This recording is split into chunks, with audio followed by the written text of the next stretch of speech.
So thank you, Sherry. Let's it's a pleasure to discuss be here. this report because you have a set of recommendations. But first of all, I want to get to the key and to the heart of this report, because you've called China a unique and immediate threat to the economic and security interests of the United States. Why? What makes you say this? Well, I think the legislation that the Congress passed today is a good indication of the challenges that we face. Small investors, large institutional investors deserve transparency and accountability when it comes to Chinese investment in the United States. You know, the commission was convened 20 years ago, chartered by Congress to assess on an ongoing basis the trade, economic, security, and political relationship. And there's been a significant shift in how China and the CCP under Xi Jinping has operated. They've become far more aggressive, and they expect no accountability. So I think the key issue for us is we would welcome Chinese investment. We welcome investment from any country, but there have to be standards of accountability. And that's why our key recommendation this year is there should be the principle of reciprocity when it comes to U.S.-China relations. And by that, we mean journalists should have access, diplomats should have access in China, companies should have access in China the same way Chinese companies and journalists and not-for-profit organizations have access in the United States. And this is based on 7 public hearings that you've had. You've talked to dozens of economic advisors, expert witnesses from the government, from the private sector.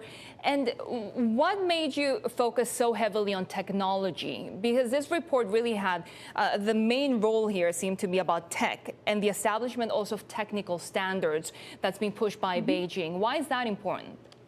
Well, I think what we've seen over the past couple of years is China's increasing influence in international organizations and institutions to shape norms so that Chinese companies benefit.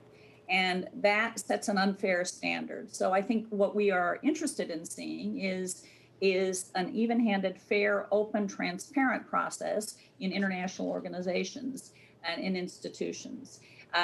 One of the things we were most concerned about, and we've suggested to the Congress, is that they direct the State Department to do a comprehensive assessment of Chinese influence in international organizations, whether it's subverting peacekeeping operations in countries so that they are protecting Chinese economic interests, whether it's standards at the ITU when it comes to 5G. China has been much more aggressive under Xi Jinping in asserting its prerogatives and trying to manipulate the standard-setting process.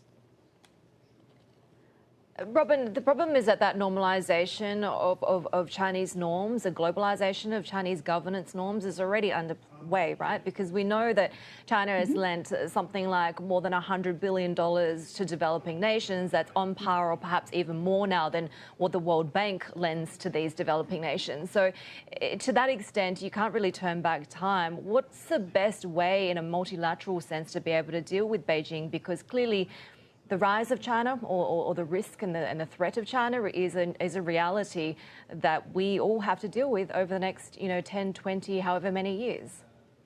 I think you pointed to something really critical, and 24 of the 50 countries that China lends to are in Africa.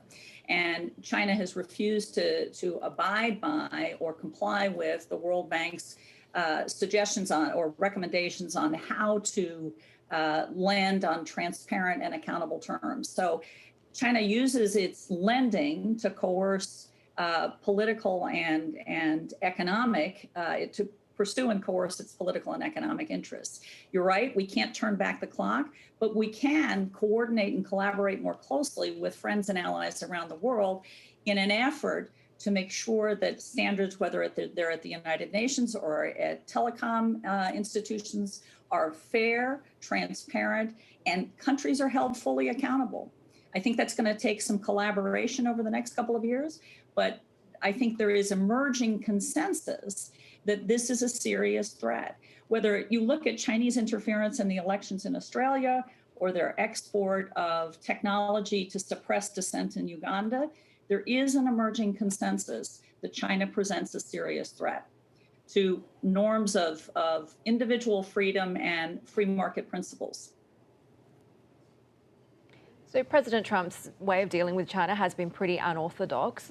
President-elect Biden, we don't quite know yet what his approach is going to be, but we've seen him build out a panel of experts when it comes to the pandemic handling. How important is it for him to also hit the ground running and build out a task force, if you will, who can understand China, who can come up with a cohesive strategy on how to best deal with Beijing?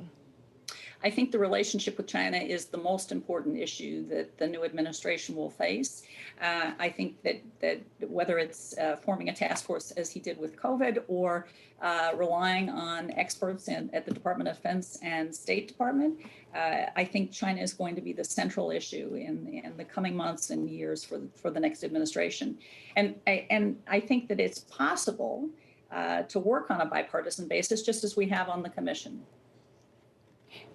You mentioned free market principles a little bit earlier. I do wonder how that stacks up with going against Beijing, when Beijing, of course, has all of these strategies, geopolitical, economic strategies that are dictated by the state. If you have something similar here in the U.S., wouldn't that go against the free market policies that the nation is based on? And how would this affect the role of the government taking more charge of free economy? Right. It's a good question. And I think that I don't want to see, and I don't think that the Commission has proposed any sort of shift away from free market principles.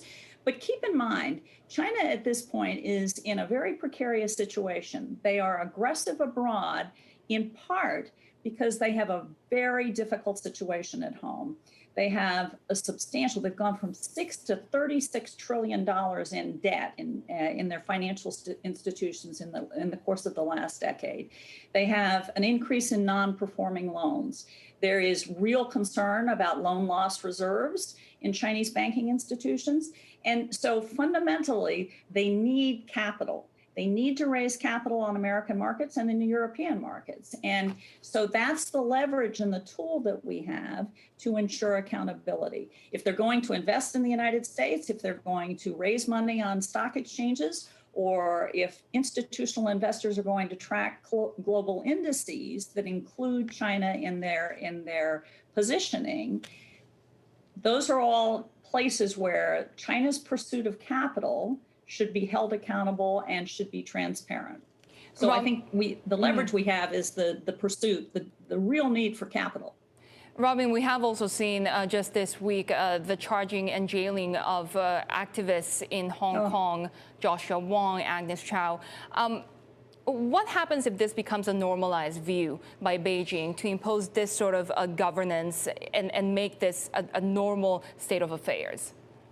I think it's tragic what's happened in Hong Kong. We've reported on that for several years. I think it is what all of us should be thinking about is the risk not just to Hong Kong citizens and their desire for liberty, but risk to Americans, American businesses, anybody transiting Hong Kong, and most importantly, people who may be traveling to countries that have extradition treaties with China are at risk of detention and arrest. So I think it is precisely that kind of aggression that we can organize coalitions and partners to begin to push back, because I think Hong Kong is an indicator of how the CCP intends to continue to operate.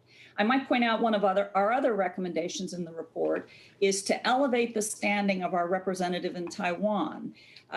We feel that Congress should be more involved in oversight of our relationship with Taiwan, and we want to elevate the standing and make our representative to Taiwan presidentially nominated and Senate confirmed, because we think that signals the importance of our interests in Asia relative to China.